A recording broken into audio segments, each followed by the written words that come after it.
Duh, gimana nih? Virus corona udah bikin kita panik kayak kebakaran jenggot. Terus gimana ya caranya biar gak kena? Oh, lagi bingung ya? Tenang aja, Opa. Aku ngejual antiseptik buat mencegah penyebaran virus loh. Langsung aja DM ke sini ya, @clazy.id. Assalamualaikum teman-teman. Halo. Di video kali ini kita bakal bahas tentang strategi pengaturan produk. Jangan lupa like, comment, dan share videonya ya. Yuk tonton videonya sampai habis. Langsung aja nih, tanpa menunggu lama-lama. Sebelum memahami produk, kita harus tahu nih, apa sih produk itu? Produk adalah segala sesuatu yang dapat ditawarkan kepada pasar untuk memuaskan suatu keinginan atau kebutuhan, termasuk barang fisik, jasa, pengalaman, dan lain-lain. Pertama yang perlu kita bahas yaitu product levels atau tingkatan produk. Ada 5 tingkatan produk. Yang pertama adalah core benefit, manfaat yang sesungguhnya ingin dibeli oleh konsumen. Contohnya hotel. Konsumen memesan kamar hotel karena memang tujuan mereka yang sesungguhnya yaitu ingin mencari tempat untuk beristirahat. Menuju level berikutnya yaitu basic product. Basic product meliputi produk dasar yang dibutuhkan di dalam kamar hotel tersebut. Misalnya ranjang, handuk, meja, lampu, dan lain-lain. Tentunya tanpa itu semua, apa yang menjadi tujuan utama konsumen dalam memesan kamar hotel menjadi tidak terpenuhi. Menuju level berikutnya yaitu expected product. Konsumen mengharapkan sesuatu yang lebih dari produk tersebut. Contoh, hotel yang dipesan oleh konsumen tersebut memang ada ranjangnya. Namun, apa yang diharapkan mereka adalah ranjang yang disediakan harus bersih, sama seperti lampu. Oke, hotel tersebut ada lampunya, tapi yang diharapkan konsumen adalah lampu-lampu itu tidak rusak, atau dengan kata lain, dapat berfungsi dengan baik. Menuju level berikutnya, augmented product. Hal ini berkaitan dengan brand positioning and competition. Contohnya, hotel memiliki kelas-kelas, ada yang bintang 1, 2, 3, dan seterusnya. Dan tiap kelas ada standar layanan tersendiri. Misal, hotel yang dipesan adalah bintang 3, yang mana pada umumnya tidak memiliki standar kolam renang. Karena ingin bisa bersaing dengan kompetitor, hotel tersebut menyediakan kolam renang, sehingga dia memiliki nilai tambah. Dengan begitu, hotel bintang 3 plus ini sudah melampaui ekspektasi pelanggan. Menuju level terakhir, yaitu potential product. Hotel akan selalu mencari hal baru untuk memenuhi kebutuhan konsumen mereka dengan berusaha melakukan diferensiasi terhadap produk dan layanan di masa mendatang. Biar trik jualannya lancar terus, kita harus tahu nih macam-macam produk itu kayak gimana aja. Jadi teman-teman, produk itu terbagi menjadi 2 macam. Pertama yang perlu kita bahas adalah klasifikasi barang konsumen. Yang pertama ada barang sehari-hari yang dibagi lagi menjadi 3. Ada barang kebutuhan pokok, contohnya kecap, pasta gigi, gula, dan beras. Ada barang impuls, contohnya permen dan majalah. Ada barang darurat, contohnya payung, sepatu bot, dan jas hujan. Ngomongin barang sehari-hari, pas ngeliat kalender, bentar lagi mau Idul Adha nih. Gak kerasa ya, gara-gara kita selalu di rumah, jadi gak hafal sekarang tanggal berapa. Tapi nggak usah bingung dan panik ya sis, mau beli mukena baru di mana? Yuk cek-cek Instagram kita buat lihat katalog pusat mukena kekinian yang pastinya premium.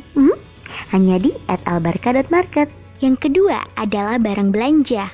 Barang ini yang biasanya dibandingkan oleh konsumen secara karakteristik berdasarkan kecocokan, kualitas harga, dan gaya.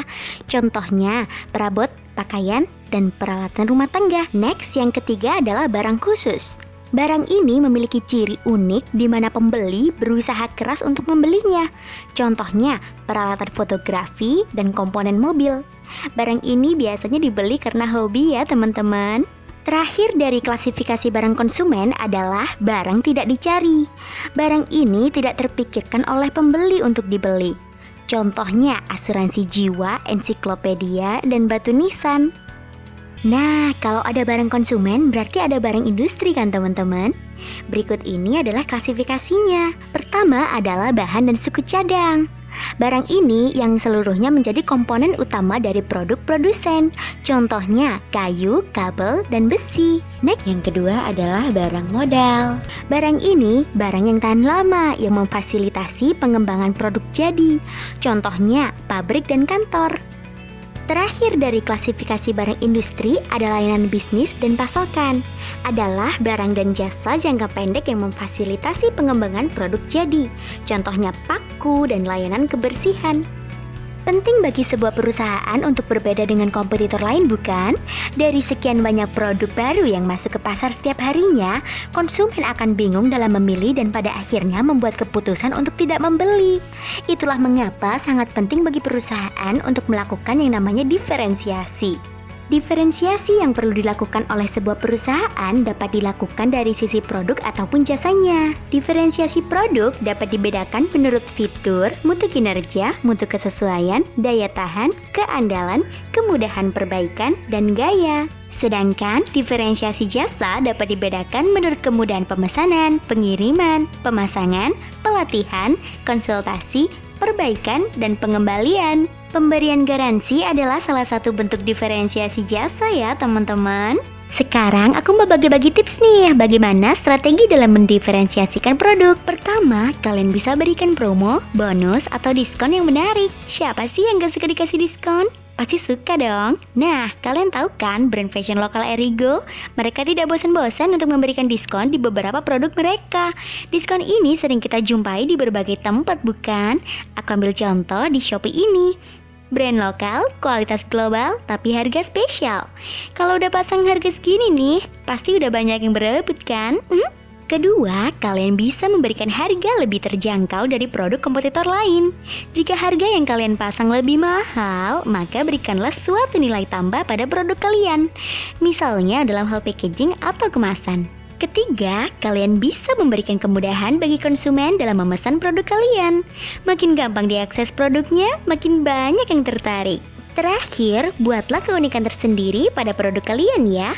Jika mengesampingkan kualitas, terkadang produk yang terlihat berkilau, lebih indah dan menarik justru menang. Bahkan kemasan suatu produk bisa membuat orang untuk membeli, meskipun tidak ada niat untuk membeli sama sekali. Baiklah, segitu dulu ya bahasan kali ini. Semoga bermanfaat buat teman-teman semua. Jangan lupa like, komen, dan share ya. Wassalamualaikum. Dadah, bye-bye.